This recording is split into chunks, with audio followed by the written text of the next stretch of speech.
Hello there, and welcome to the CBT Nuggets training for the CompTIA iNet Plus certification. My name is Michael Shannon, and I'm going to be your trainer throughout this entire Nugget series. Let me be the first to congratulate you on choosing iNet Plus as a way to further your IT career, and also let me thank you for choosing CBT Nuggets as your training tool. When you've completed this training, you're going to be able to demonstrate basic knowledge and competency in implementing and managing internet, intranet, and extranet technologies and applications. So, take good notes, relax, and enjoy the ride. Are you ready to start? All right, let's do it.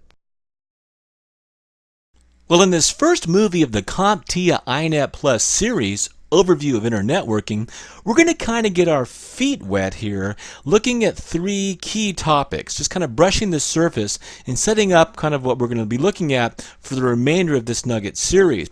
We're going to talk first of all about client-server networking and multi-tier networking, which is really kind of the architecture that is at the basis of the internetwork and the applications that run on the internet. Then we'll introduce TCP/IP, the protocol stack, and what it's used for. We'll look at TCP/IP in a nutshell, and then finally, on this laptop, I'll just show you some basic network connectivity, kind of pull it all together.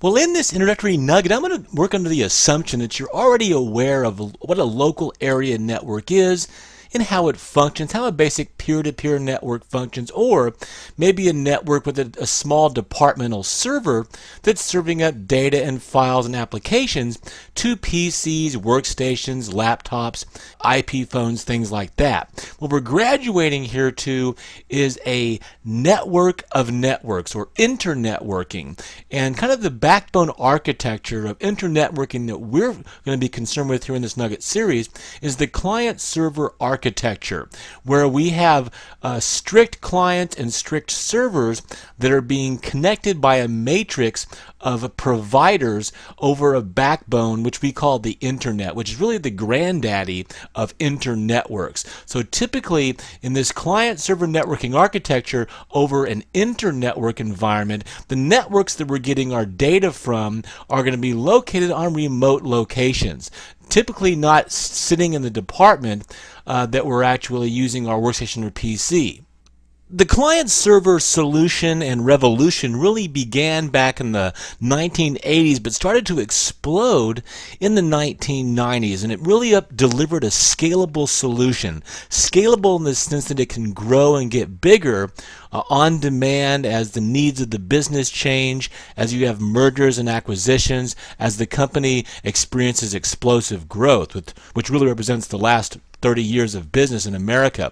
So it's a scalable network architecture where each computer is designated either a client or a server. Now the server typically is going to run on a faster, more powerful system, a server system that is typically dedicated to a certain type of application like web services or mail services or security services, maybe database services. So it's typically designated and dedicated, but a client will run on a PC or a workstation, or as we know every week a newer different type of client device, handheld devices, wireless devices, whatever, that are more open and more flexible. Clients typically run a wide variety of client applications and software so they can access a wide variety of dedicated servers. And in doing this, this is a solution that allows you to grow your network without having to make a lot of changes on the server side. Client applications and client devices are built with that kind of modular changes available to it. It's much easier to change a client. Servers, on the other hand, are really typically dedicated as far as their hardware and software goes. It's also a more secure solution, separating the client activities from the server activities, as the client basically sends requests or queries, and then the server will respond as the client waits for the reply from the server. And this is really how the internet really began to work in the beginning. Now what's happened is the client-server environment has allowed us to kind of grow into a more flexible and more scalable environment called multi-tier. servers typically, as networks got bigger, started to use what's called a distributed architecture, where they would distribute their server applications among multiple systems. They would have a cluster of servers, a cluster of machines that were located in a single location or in multiple locations connected by high-speed bandwidth to distribute those server applications to make it easier for clients to get access to those services. This is also called N-tier or multiple tier, and this is really what's behind the internets and large corporate networks. Let me give you an example of a diagram that is actually a public domain diagram that is license-free that shows you multiple tiers, and this is really kind of how the backbone of the internet works on the application side, kind of the next generation beyond client server.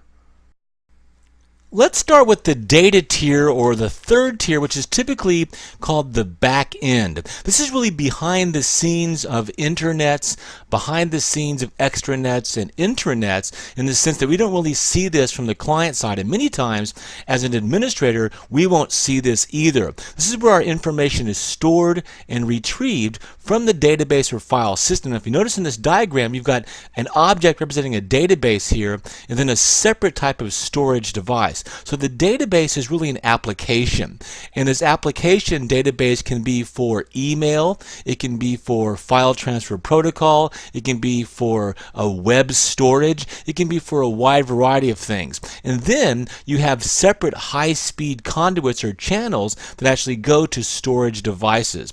And so these databases on the internet, for example, are really distributed all over the internetwork. And at the logic tier, or the second tier, this is where these queries get passed along. For example, I may be wanting to get a web page. Maybe I'm going to, let's say, Google, and I'm doing a particular type of search. Maybe I want to get some research done. Maybe I want to say, look, I want to get a list of all the sales made at my company last year. This can be a business application. This can be internet logic. Basically, the logic tier is going to interface with the application, and it's going to kind of develop those processes for the commands that it sends, for the questions that it asks. It makes logical decisions. It makes evaluations. It might figure out the best way to get that information from the database. What's the best way to ask this question and to format this question to get the best result from the database, to get the best result from this business application or whatever. And so it basically is the interface between the data tier and what we see on the client side, which is the presentation tier. The presentation tier is the top level, or tier 1. And basically the main job here is to translate this information into a readable format. And again, this can be coming typically into a web browser, which is the client that we most often use over the internet and using the World Wide Web. But it can be other applications as well that aren't using the web protocol HTTP. But you can be delivering this information that we're trying to retrieve from a server in a wide variety of fashions. It could be text-based, it can be graphics, it could be scrolling information, it could be audio, visual, multimedia information. It can be a wide variety of different presentation data that comes to us in our client, which in our case, for the most part in this particular Nugget series here, will be the browser. Now, that's a good discussion, a good explanation of kind of the application architecture between our clients and our servers and our back end, or our upper tier, 3-tier, multi-tier databases and storage solutions. But what do we have as an infrastructure for moving the data between these clients and these servers and these back-end databases and storage solutions? Well, that's the backbone of the internet. And what you're looking at right here is kind of a diagram of the backbone of the internet in the United States here in North America. And you can see you've got these huge pipes that are connecting these points of presence. And these are large telecommunications companies out there, Sprint, for example, and these companies are connected together with high-speed optical connections. And then we have other points of presence in different places throughout the country. You can see the concentration here up in the East Coast and around Chicago is pretty thick. And then as we get around here on the West Coast, it gets pretty thick as well. I'm over here where my access to a to the backbone, I have to go through several layers. I'm kind of at the bottom of the food chain here, but I can get fast enough data transfer for my particular uses. But you see here, like Houston, for example, which is a major port of call in Texas, has a lot of access, points of presence to the backbone of the internet. So this is the infrastructure that these client servers and multi-tier application technologies and architectures are going to move their data over. And basically what we're going to do in this Nugget series is, knowing that architecture, we're going to look at the different types of ways to manage and operate these particular services that we're going to use over this infrastructure, over this architecture. Hopefully that gives you the really big picture here. Now, as you can see from that previous diagram, that's a lot of territory to cover. And as a matter of fact, we just saw North America. What about Canada, South America, Europe, and Asia?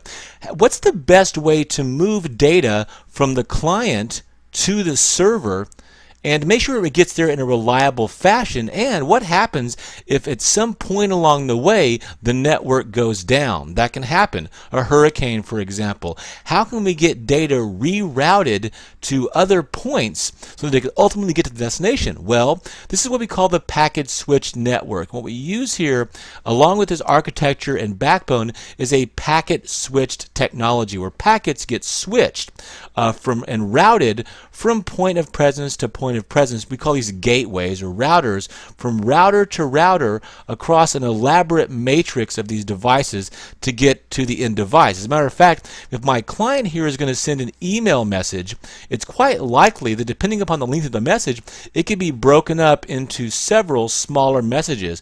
And this packet might make a different route or take a different path than this message. It's going to take the path of least resistance. At different times on this network, there may be congestion here, and I can move that packet along to a different router or a different switch to get it to this ultimate server to ask that question. Then, of course, as it's coming back from the server to the client, it may also take a separate path. Now, this packet switched network concept goes way back to the 60s with the Department of Defense project, which ultimately became the ARPANET. Okay, and this particular exam, the iNet Plus exam, is not really big on history. So I'm not going to bog you down in history of internetworking or history of the network. But there's a certain protocol that needs to take place. For these two endpoints to communicate, they have to have a set of rules laid down for getting information or packets from one point to the other. And again, these rules are called protocols. And you learned about protocols at a very, very early age. When you first started answering the telephone, you learned that you pick up the phone and you say hello and hi. That lets people know that you've picked up the phone and you've answered it and you've given them a greeting, and now you're ready for them to send data to you. Again, it's voice information. Same thing with a walkie-talkie when you're a kid. Can you hear me, Billy? Over. You say over, and they know that they can talk now. Because why? Because when you have that thing held down, nobody else can talk. So there's also protocols over this packet switch network, or internetworks.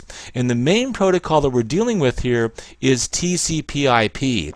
What we want to do now is, in this particular nugget, as this introductory overview nugget, is get a brief little look at the TCP/IP protocol stack and what it does for us as far as giving us protocols and services for moving data over these particular architectures and infrastructures and technologies.